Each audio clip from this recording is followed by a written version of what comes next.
What's up, everybody? Welcome back to another episode of my career in the Steph Curry era. And as you guys know, we have picked up a lot of new faces for the Orlando Magic to start my sophomore season.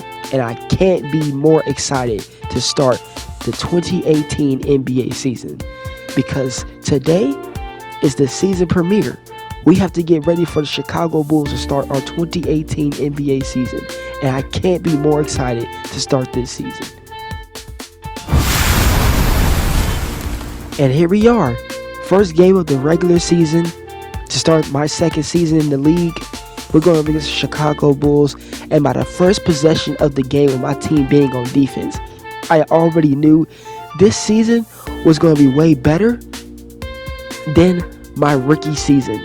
Not only am I starting, just getting a new connection and practicing with my new teammates to start off the doggone season was just amazing. Off-season workouts with the new teammates and everything was amazing. And shout out to the GM for me making all these trades, because all the trades that we did to get all the new faces, I really do believe, I'm not saying no championship or anything like that, but what I am saying is we look like we're going to be contending.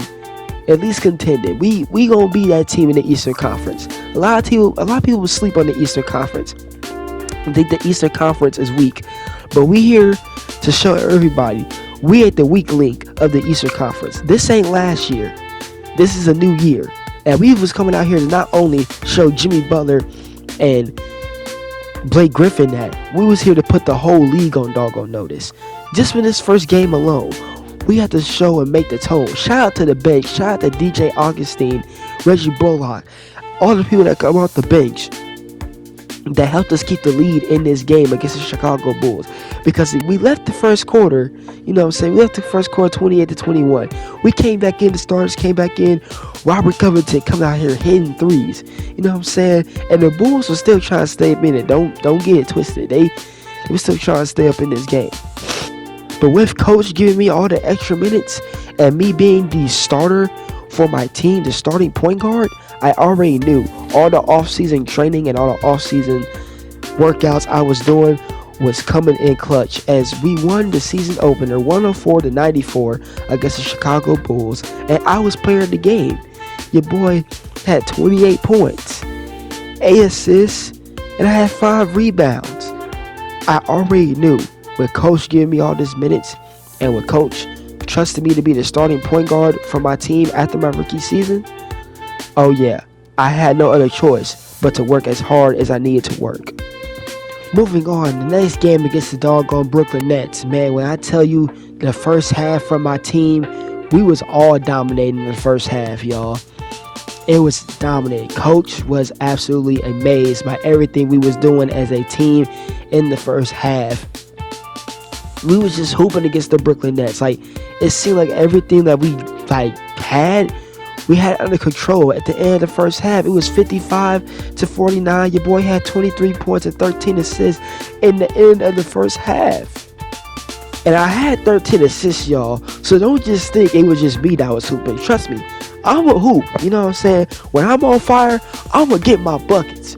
You already know this. Your boy gonna get his buckets when it's time to get his doggone buckets. But like I told you guys, I had 13 assists. DeAndre Jordan also in the first half. He had 12 points in the first half, boy. Not only 12 points, the man left the first half with a double-double himself as well. The man had 12 points, 12 rebounds, and he also had 3 blocks. You would think at the end of this game we would possibly win, right? Because we scored 26 points in the second quarter. Coach subs us out in the third quarter, and we get subbed back in the fourth quarter, and it was just a Brook Lopez showdown. He really humbled us. I ain't even gonna lie to you. He came out there in the second half and just changed the whole attitude for his team, and that's what led to the Brooklyn Nets just coming back. Even their bench, they scored 33 points to our 17 bench points. They just automatically dominated us. And me and DeAndre Jordan, we actually had a good game. If you look at our totals at the end of the game, the box score, that's a box score to be proud of. But me and DJ, we have to realize it wasn't even about us two hooping. We have to make sure that we're hooping as a team, as a unit.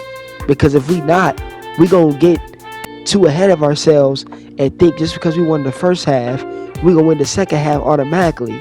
And Brook Lopez and the Brooklyn Nets just humbled us. And coach, at the end of the game, we went back, watch film, and he was telling us the same thing. We got to stay on the glass. We got to stay humble. We got to stay hungry, even when we up, because this is the NBA. Anything can change in the middle of the doggone game. I don't care if you up by 50. You can easily lose that if you in and over your doggone head. Moving on to the Western Conference, James Harden just won Player of the Month, averaging a 34-point triple-double, and he is definitely looking like the favorite to win the MVP, especially with the first half of the season still rolling. But he's definitely playing ridiculous level basketball. Houston Rockets are winning their games so far, and it's really looking like he's doing what Russell Westbrook was doing last year in my rookie season when he won an MVP, averaging a triple-double and broke the Oscar Robertson record for the most triple-doubles in a season. It's looking like James Harden is on the way to break his former teammate's record just after one regular season of him just doing that same thing. It's kind of crazy, but he's looking like the MVP, for real. But moving back to the Eastern Conference, the man who has had the Eastern Conference on a chokehold since 2011, LeBron James, who is averaging a whopping 38-12 on the month, and he just won Eastern Conference Player of the Month. And this man is going absolutely bonkers. This man is playing at a higher level right now than he was doing when he was with the Miami Heat in 2013. And we all know he run the Eastern Conference when he was with Miami. But 38-12 is ridiculous. It seems like ever since the Cavs traded for Isaiah Thomas and gave away Kyrie Irving this offseason, LeBron James has made it his personal mission to go off on everybody. Speaking of his former teammates, we're going up against Kyrie Irving and the Boston Celtics right now, and they are a good team. They have a young Jason Tatum and a young Jaylen Brown, and they're actually one of the top teams in the Eastern Conference right now as we're playing them. And they just have a good team, and they have solid defense because so far on the year, they're top 3 in defense and they're top 5 in offensive rating. So they're doing their best on both sides of the ball. So again, like I said, very good team on both sides of the ball, but you wouldn't have saw that with the way we was dominating them at the end of the first quarter. Because my team was just dominating. We was dominating them so doggone much, y'all. Coach sat us down. Yes, he sat the starters at the end of the first quarter because we was hooping that much. Like, our stars, we got it in. But I am so proud of the DJ Augustine-led bench that we got, because DJ Augustine came up in there and they just could not stop him. It didn't matter who was like on the court for the Boston Celtics. They couldn't stop our bench. Now, they got a few shots in, don't get me wrong, but they just couldn't stop our threes.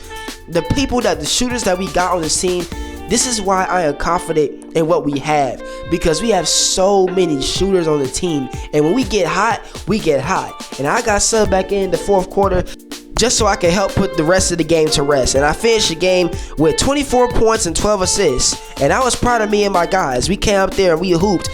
Absolutely did hoop and put the world on notice, because we just beat Kyrie Irving-led Boston Celtics. And again, like I said, one of the top teams, not just in the conference, but in the whole entire NBA. Top 3 in offensive rating, top 3 in defensive rating. These guys ain't not playing.